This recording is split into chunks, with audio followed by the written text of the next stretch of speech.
जिस मैकडोनल्ड को आप ब्रांड समझते हैं वो कोई बर्गर की कंपनी नहीं है बल्कि रियल एस्टेट अंपायर है। अब यहाँ पे आपके दिमाग में आ रहा हो कि ये कैसी बातें हो रही है, यहाँ तो हमने मैकडोनल्ड्स के खाली स्टोर देखे हैं, वहाँ पे तो रियल एस्टेट जैसा कोई धंधा ही नहीं होता है। बिल्कुल नहीं होता है, लेकिन मैकडोनल्ड का जो काम करने का तरीका है वो कुछ वैसा ही है। आज मैकडोनल्ड के स्टोर 100 से ज़्यादा देशों में हैं और हर दिन लगभग 7 करोड़ से ज़्यादा लोग मैकडोनल्ड्स खाते हैं। अरबों डॉलर का टर्नओवर है, लेकिन इसकी शुरुआत ऐसे बिल्कुल भी नहीं हुई थी जैसा हम देखते हैं, और इसकी ग्रोथ तो बिल्कुल भी वैसे नहीं हुई जैसे इसकी शुरुआत हुई। दोनों तीनों में काफ़ी अलग अलग लिंकिंग है। इन्होंने बहुत ही यूनिक तरीके से इस ब्रांड को स्टार्ट करके आज की डेट में टॉप में पहुंचा दिया है। मैकडोनल्ड की शुरुआत होती है 1940 में। अमेरिका के कैलिफोर्निया में 2 भाई रहते थे, एक रिचर्ड और दूसरा मॉरिस मैकडोनल्ड। ये दोनों भाई यंग एनर्जेटिक थे। इन्होंने कैलिफोर्निया में एक छोटा रेस्टोरेंट ओपन किया और वहाँ पे रेस्टोरेंट का मतलब होता था long wait, waiters, long menu, slow service, high cost. लेकिन इन 2 भाइयों के दिमाग में कुछ और ही पक रहा था। कैसे भी करके इन्होंने चेंज करने के लिए सोचा। इसीलिए सबसे पहला काम इन्होंने उस रेस्टोरेंट का किया, मेन्यू हटा दिया। जब इन्होंने देखा कि ज़्यादातर लोग बर्गर खा रहे हैं, फ्राइज खा रहे हैं और शेक्स पी रहे हैं, तो इन्होंने बाद बाकी मेन्यू को ही हटा दिया। बस यही 3 मेन्यू को लेके ये आगे बढ़े। धीरे धीरे काम चल निकला था। अब इनोवेशन अपने चरम पे पहुंच गया। इन्होंने रेस्टोरेंट का किचन को नॉर्मल किचन रहने ही नहीं दिया। अब इन्होंने फैक्ट्री का सिस्टम उसमें लागू किया।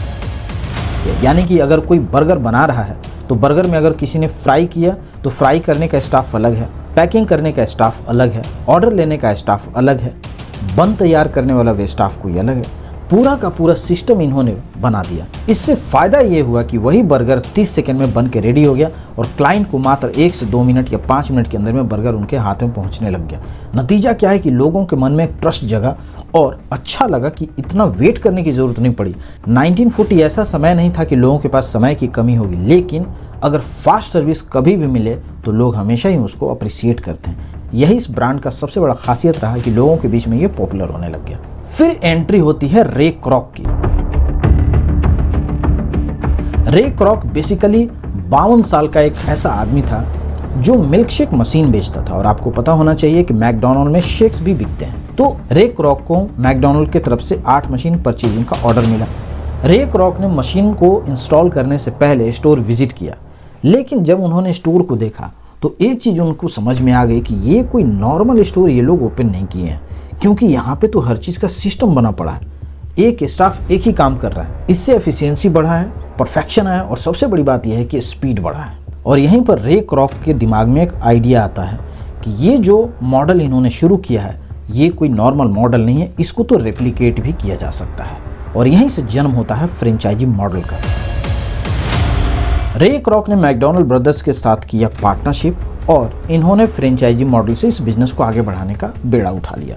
रे क्रॉक ने फ्रेंचाइजी लाने के टाइम में सबसे बड़ा नियम बनाया कि अगर कोई भी फ्रेंचाइजी मैकडोनल्ड का लेना चाहता है तो ये उसी को देंगे जब ऑनर खुद बैठ के आउटलेट चलाएगा। इससे फ़ायदा ये हुआ कि ब्रांड का ट्रस्ट बढ़ा, चीटिंगबाजी कम हुई, आउटलेट की क्वालिटी बनी रही। लेकिन जर्नी यहीं नहीं रुकती है। रे क्रॉक ने एक बहुत बड़ी चाल चली।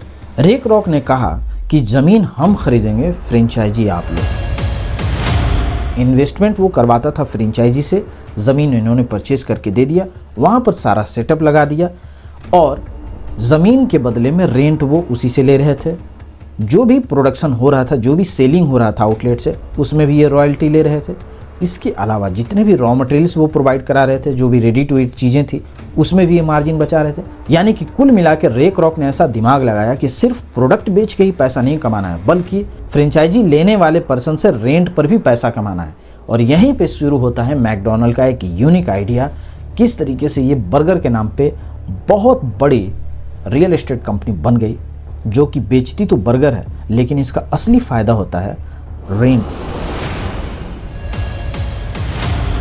और देखते देखते मैकडोनल्ड आज के डेट में दुनिया की सबसे बड़ी रियल एस्टेट कंपनी में से एक बन गई। रे क्रॉक बहुत ही रिवोल्यूशनरी आदमी था। रे क्रॉक ने मैकडोनल्ड कभी भी शुरुआत नहीं की, लेकिन रे क्रॉक बिजनेस से जुड़ा। रे क्रॉक 52 साल की उम्र में लगभग 20 से ज़्यादा बिजनेसेस में फेल हो चुका था, लेकिन इसके अंदर का जो एंटरप्रेन्योर था वो हमेशा ही जिंदा था। इसने उस अपॉर्चुनिटी को देखा और मार्केट में एक नए कंसेप्ट को इसने लॉन्च किया। QSR के साथ साथ इसने उसमें रियल एस्टेट के भी तड़के को लगाया और मैकडॉनल्ड को एक नई ऊंचाइयों तक पहुंचा दिया। जहां एक और मैकडॉनल्ड ब्रदर्स के पास पैसे तो नहीं थे लेकिन सिस्टम था, वहीं रे क्रॉक के पास सिस्टम की समझ थी लेकिन पैसा भी था। जब सबने एक अच्छी पार्टनरशिप की तो मैकडॉनल्ड एक अंपायर बन के उभरा। मैकडॉनल्ड के केस स्टडी से हमें क्या सीखने को मिलता है? सबसे पहली बात कि हमें हमेशा ही कुछ ना कुछ यूनिक सोचना पड़ेगा। 1940 में मैकडॉनल्ड ब्रदर्स ने QSR के कंसेप्ट को लॉन्च किया और वो फ्रेंचाइजी रूट से आगे बढ़े। फ्रेंचाइजी में भी इन्होंने रियल एस्टेट को ऐड कर दिया। तो 2026 के बाद में और भी बहुत सारी चीज़ें इसमें ऐड की जा सकती हैं। तो अगर आप नया स्टार्टअप सोच रहे हैं तो हमेशा ही आगे का सोचना चाहिए। ब्रांड ट्रस्ट सबसे बड़ी संपत्ति होती है, इसलिए अपने ब्रांड पे ट्रस्ट बनाए रखना ज़रूरी है। फ्रेंचाइजी स्केल कराता है, वहीं रियल एस्टेट पावर देता है और कंसिस्टेंसी लॉन्जिविटी देती है। दोस्तों, ये आपको मैकडॉनल्ड का केस स्टडी कैसा लगा मुझे कमेंट जरूर कीजिए। उम्मीद है आपको पसंद आएगा वीडियो। पूरा वीडियो देखने के लिए आपका बहुत बहुत धन्यवाद। Thank you so much. Take care. Bye bye.